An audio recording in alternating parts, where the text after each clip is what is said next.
Hi there, everybody. Awesome to be with you again. Don't forget to go ahead and click the icon in the top right-hand corner to vote for a topic that you're interested in. So today's topic is how to make a tough decision, a big one, a life-changing decision perhaps.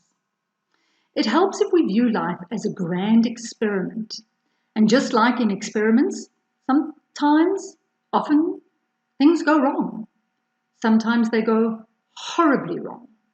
And other times, through the experiment, we create something new, something that didn't exist before. And it's something wonderful, something that brings immense value to not only our lives, but everybody else's. So to view decision-making as this awesome experiment already makes it a little easier. I've got 7 points for you to follow today. They are by no means definitive. The first one being Einstein's definition of insanity. It is attributed to Einstein as having said that when you do the same thing in the same way and you expect a different result, then that is in fact insanity.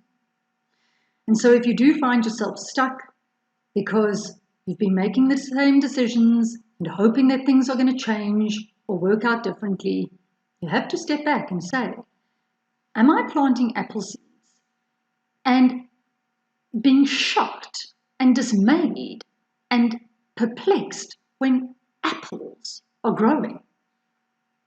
I wanted pears. Sounds ridiculous, and yet we run our lives like that.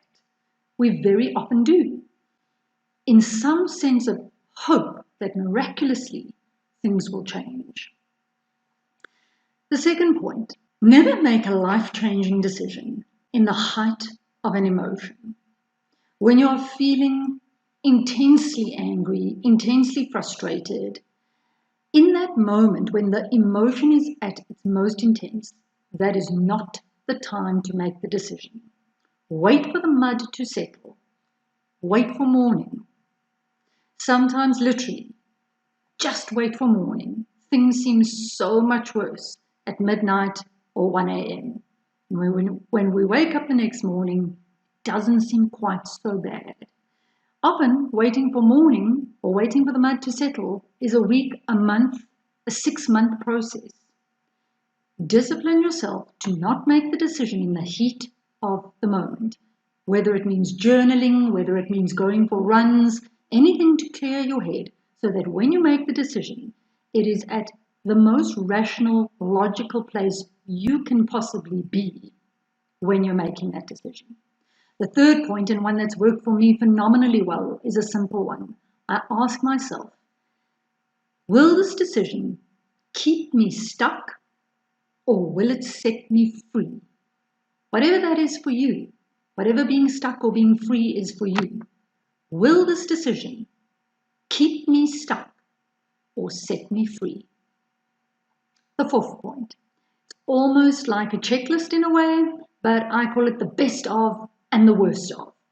Consider the best possible result from your decision. What is the ultimate thing that you would want? And also consider the absolute worst case scenario. What if everything went wrong? What is the absolute worst case scenario?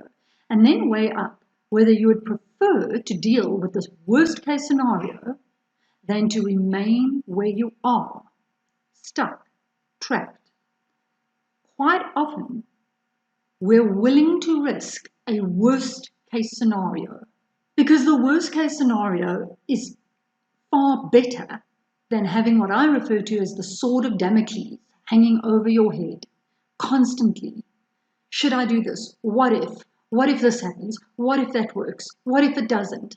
And the sword of Damocles that hangs over your head becomes so debilitating and so frightening. So just go ahead and consider the best and the worst case scenario. It helps in making the decision. Point number 5, take a risk. Take a risk.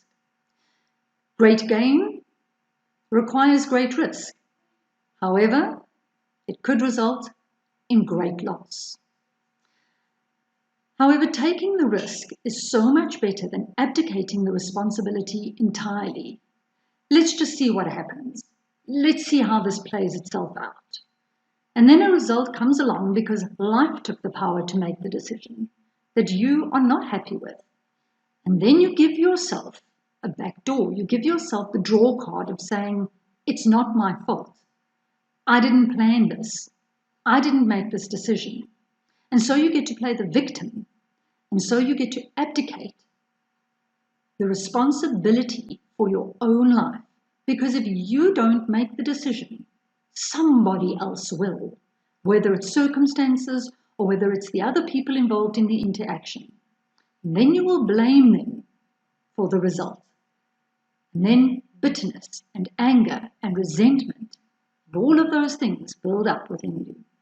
How much better to take the risk, make the decision yourself, and even if it doesn't quite pan out, that sense of knowing that you took control over your own destiny, that you took control and made a decision and wore your own crown as king or queen of your life, man, that is empowering.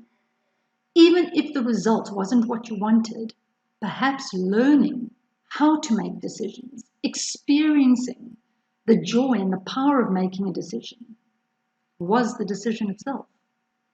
Number 6.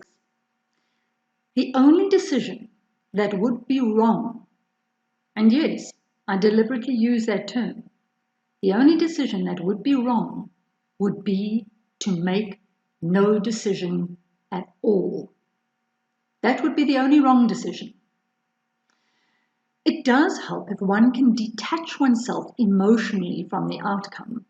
Although that's a challenge, the minute I become very emotionally invested in the outcome of my decision, I set myself up for some serious pain.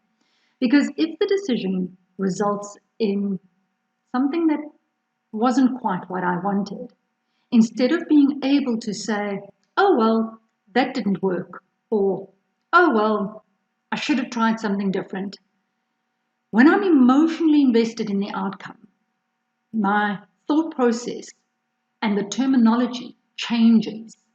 And this is the voice. You see, I'm a failure. You see, I knew I couldn't do it. I knew it wouldn't work. Look at what happened. I gave it a go and I failed.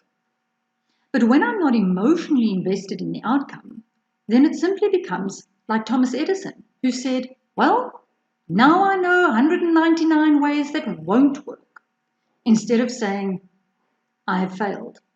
And then I continue to make more and more decisions that guide me and lead me away from the result that wasn't perhaps quite as effective and towards the result that is. Almost using the analogy of an actor on a stage, where yes, you are the star of your own show. Yes, you're writing your own script.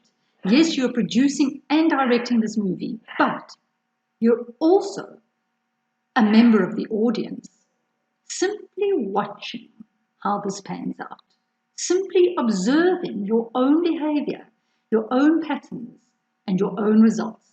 And when you're a member of the audience, you can give yourself some feedback. That worked, that didn't, that felt so good, that felt terrible. And rewrite the script. And the 7th point is remaining true to yourself. Remaining true to what drives you, that passion within you, that excites you, that thing that you want to wake up in the morning and do, that thing that you want to wake up in the morning and be excited about and say, yes, this is a life. This is what I want to do. Let that guide you.